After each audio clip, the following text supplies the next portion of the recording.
దీక్షగా 42 రోజులు శివాలయానికి ఎవ్వరికీ చెప్పద్దు.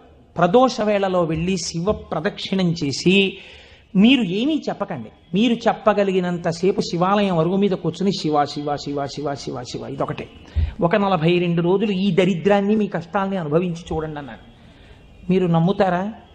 ఆ వ్యక్తి నా దగ్గరికి వచ్చి నా జీవితంలో ఆశించని రీతిలో నా జీవితానికి ఒక కొత్త మలుపు తిరిగిందండి, నేను వరంగల్ వెళ్ళిపోతున్నాను, నేను సెటిల్ అయిపోతున్నానని చెప్పాడు. ఆ వ్యక్తే నాకు ఈ మధ్యనే మళ్ళీ ఫోన్ చేసి, కోటేశ్వరారు ఇప్పుడు నేను ఎంత ఆనందంగా ఉన్నాను అనండి, ఒక్కసారి మీరు ఏమైనా వరంగల్ వస్తారేమిటండి ఉపన్యాసాలకి, మీ దర్శనానికి వద్దాం అనుకుంటున్నాను, నేను కూడా కాకినాడ అన్నాడు.